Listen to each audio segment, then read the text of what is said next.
Hare Krishna. Today is the disappearance day of Srila Bhaktisiddhanta Sarasvati Thakur, December 9th, 2014.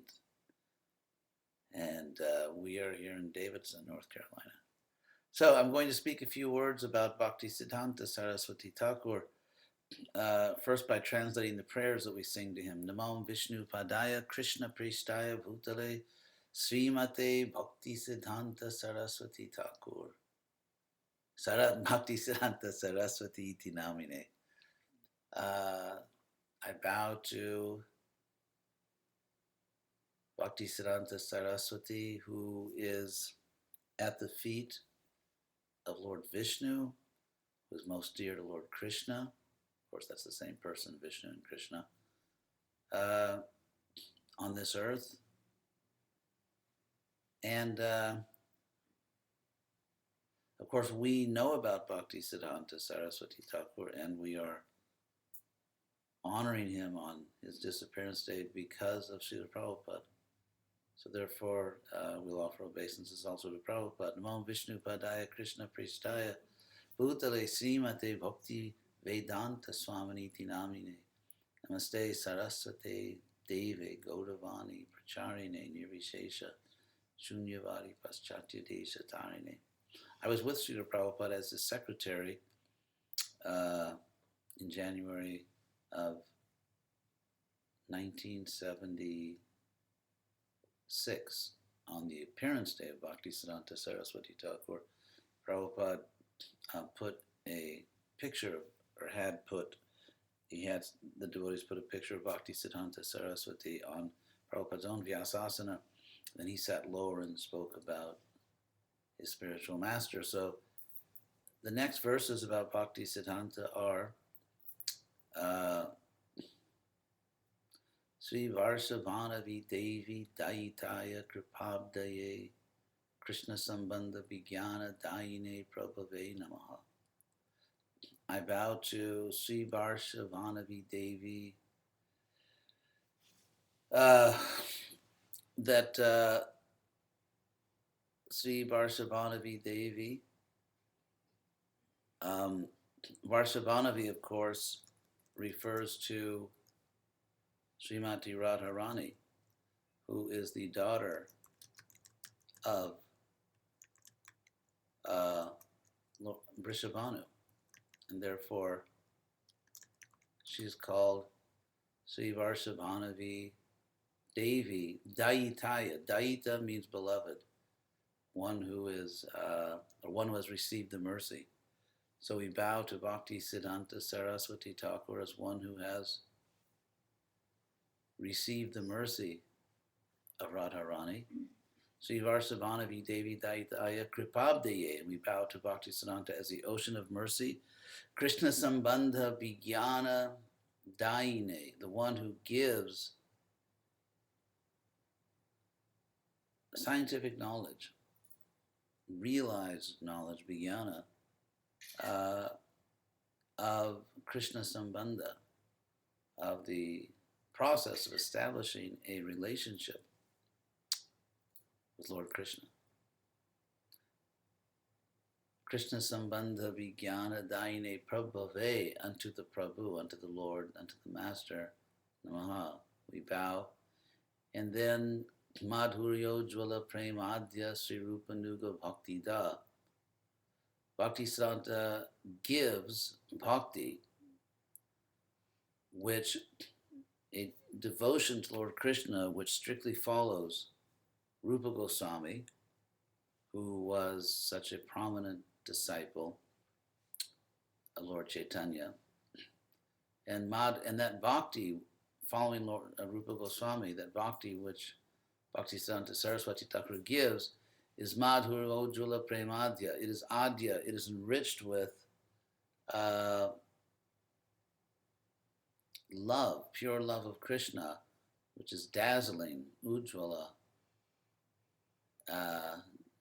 dazzling with or effulgent with an understanding of the conjugal relationship between Radha and Krishna.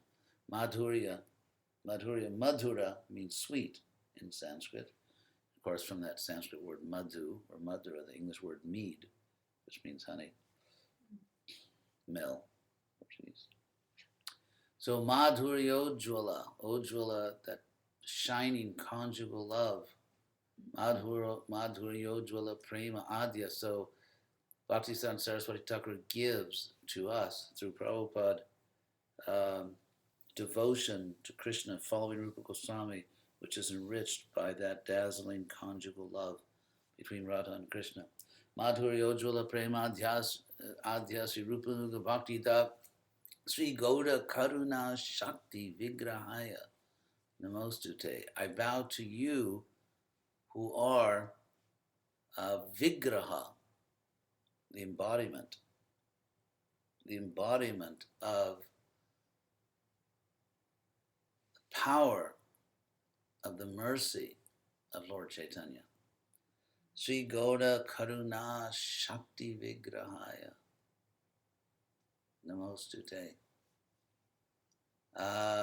Then Namaste Gaudavani Murtaye Dina Tarine. Murtaye means unto the Murti, unto the very form of, unto the personification of Sri Gauda Karuna, that Namaste Gaudavani Sri Murtaye. Bhaktisiddhanta is the personification of the message of Lord Chaitanya, the Vani. Namaste Gaudavani. I bow to you who are Gaudavani Sri Murtaye, the beautiful personification of the message of Lord Chaitanya. So Lord Chaitanya speaks about Krishna consciousness, and then you actually personify it.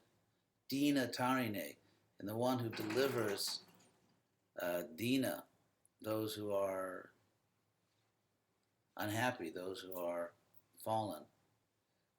And then Rupa Nuga Virudhapa Siddhanta Dhanta Harine. Rupa Nuga Virudha. Anuga. Anu means follow and ga means to go. So Anuga means a follower. So Rupa Nuga Virudhapa Siddhanta Dhanta Harine. I bow to you who are Hari, the one who takes away Dvanta, the darkness of Apa Siddhanta, false philosophy. Philosophy literally which deviates. Apa means away, and so philosophy, you remove the darkness of false teachings, the darkness of these false teachings, which virudha, which go against, which oppose the teachings of the actual followers of Rupa Goswami. Rupa Nuga Virudha. Virudha means that which opposes, or that which impedes or subverts. Bhakti Rupa Nuga Virudhapa Siddhanta Dhvanta Harine. So these are verses to Bhaktisiddhanta Sarasvati Thakur. And of course, really, the moment that Bhaktisiddhanta Saraswati Thakur left this world, at that very moment, Prabhupada, our own Prabhupada, began to demonstrate the perfect way to serve spiritual master in separation. Because Prabhupada understood that his spiritual master was just that. He was a spiritual master, not a material personality. And therefore, he was present. Spiritual reality is not limited by material time and space. And so, when Bhaktisiddhanta Saraswati Thakur left, of course, Prabhupada wrote a famous poem on that day. I think he said, I gave out a cry. And so Prabhupada, and yet he became ever more determined to carry out the order of his spiritual master. He dedicated his life. Bhaktisiddhanta left this world physically in, I think, 1936. And Prabhupada incorporated ISKCON in 1966. So, of course, he came on the Jaladuta 29 years after that, after his guru left, and then incorporated ISKCON 30 years after his spiritual master passed away. So, Prabhupada gave up his manifest form in this world in 1977. So it is now 37 years after that. So all of us, in a sense, we need to get on our Jaladutas. Of course, the Jaladuta is a real boat. It's not merely a symbol, but it is also a symbol. It's a real boat. But as a real boat, it symbolizes, everyone has to find their Jaladuta. Everyone has to find their way to put aside the types of mundane considerations that prevent almost everyone from becoming a greatly empowered servant of Krishna. Maya is very obliging and compliant. Maya will give you at least 100. Sorry, telephone right there.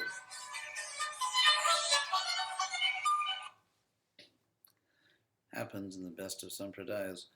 So, Maya will give us 108 or 108,000 reasons why we cannot and should not devote ourselves to Prabhupada's mission fully. So I'm not saying that we should do things that are crazy or impractical or self-destructive. Yeah, you can explain to her. Well, at least now all of you know that I actually have telephones.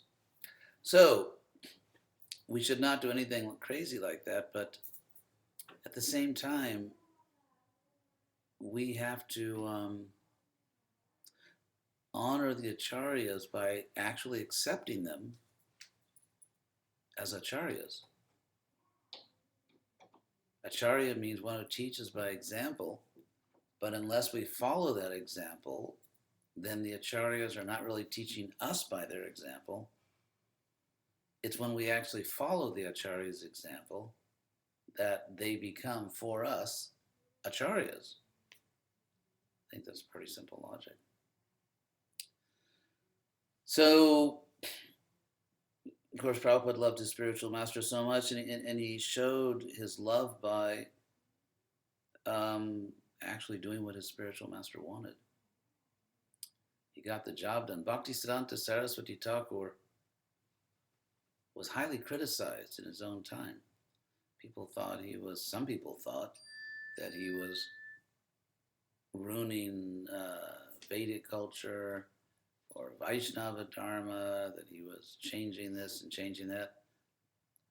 So even when a pure devotee makes necessary changes, there are people who very enthusiastically criticize that person. Of course, the same thing, of course, it happened to Bhaktisiddhanta Saraswati Thakur, and it also happened to his great disciple, our Srila Prabhupada. I am not trying to put myself on their level, because I'm not. However, a word of caution is not bad, and that is that we should be careful to focus on the fundamental, the essential principles of Krishna consciousness, and not drown. It's like a sort of a tempest in a teapot of superficial details. The basic principles we can't change. We can't change the philosophy that's coming down to us through Bhaktisiddhanta and Bhaktivedanta. We can't change that philosophy. We cannot change the essential practice that Prabhupada gave us to chant 16 rounds, to follow 4 principles, to practice sadhana bhakti. However, these great acharyas like Bhaktisiddhanta are great acharyas because they got the job done. And they made adjustments, and they were highly criticized for the adjustments they made, even though on every essential point they were strictly following. So Bhaktisiddhanta apparently left this world, but of course he continued to live more powerfully than ever in Prabhupada. And we have to keep this glorious tradition alive. We have very great ancestors and forefathers and foremothers for that matter. And we have to honor this great tradition and somehow or other not imitate them or think we are in every sense equal to them, but honor them by following their tradition of boldly, powerfully, effectively, and yet very faithfully spreading Krishna consciousness. So, thank you for listening, and Hare Krishna.